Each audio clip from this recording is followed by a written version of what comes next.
পকেটে টাকা না থাকলে বোঝা যায় জীবন কত কঠিন। এই দুনিয়াতে কেউ নিঃস্বার্থে কাউকে ভালোবাসে না। যতক্ষণ আপনার স্বার্থ আছে ততক্ষণ আপনার ভালোবাসাও আছে। আপনার স্বার্থ শেষ হলে এই দুনিয়ার মানুষগুলো ভুলে যেতে একটুও সময় নেবে না। আসলে আমরা সেই মানুষটাকেই বেশি প্রাধান্য দিই, যে মানুষটা আমাদের জীবনে থাকে না, আমাদের কপালে থাকে না। অথচ সেই মানুষটাকে নিয়ে আমাদের কত স্বপ্ন,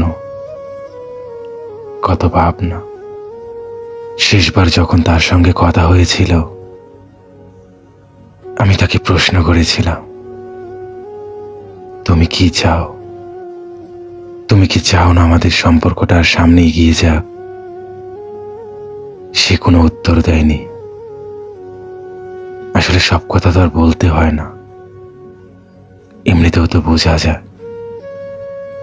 সে চাচ্ছিল আমার কাছ থেকে দূরে চলে যেতে, শুধু মুখে বলাটাই বাকি ছিল। আর আমি যখন বুঝতে পেরেছি, তখন আর তাকে বলার সুযোগ দিইনি। আমি নিজ ইচ্ছা থেকেই তার জীবন থেকে অনেক দূরে চলে এসেছি। আসলে আর যাই হোক, যত খারাপ মানুষই হই না কেন, আমার জন্য আমার প্রিয় মানুষ খারাপ থাকবে, এতটা তো খারাপ আমি না। তবে হয়তো আমার অনেক ভুল ছিল, যার জন্য তোমার প্রিয় হতে পারলাম না। জানি না আর কতটা ভালোবাসলে তোমায় তোমার আপন হতে পারতাম। ছোট্ট একটা জীবন, ছোট্ট একটা স্বপ্ন ছিল তোমাকে নিয়ে, সেটাও পূরণ হলো না।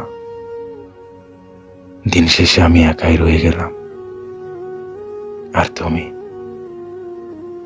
বেছে নিলে অন্য কাউকে।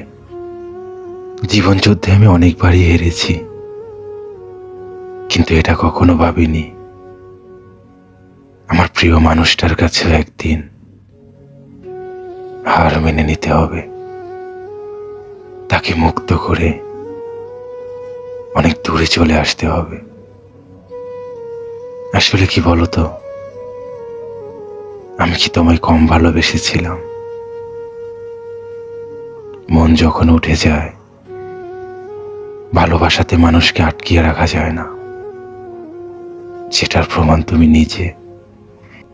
একসময় আমরা অনেক কথা বলতাম, আজ দেখো কতটা দিন পার হয়ে গেল, না তুমি আমাকে ফোন করেছো, না আমি তোমায়। সত্যি বলতে, ওই যে দুনিয়াটা স্বার্থের, স্বার্থ শেষ, তাই তো আর যোগাযোগ হয় না। তুমি তোমার জীবন গুছিয়ে নিয়েছ, আমার কথা নয় বাদই দিলাম। যেমন আল্লাহ রেখেছে আলহামদুলিল্লাহ। কোনো মানুষকে বিরক্ত করার থেকে দূরে তো আছি। সবশেষে সে মানুষটা বুঝে, যে মানুষটা প্রিয় মানুষকে ছাড়া এক একটা দিন এক একটা রাত কাটায়।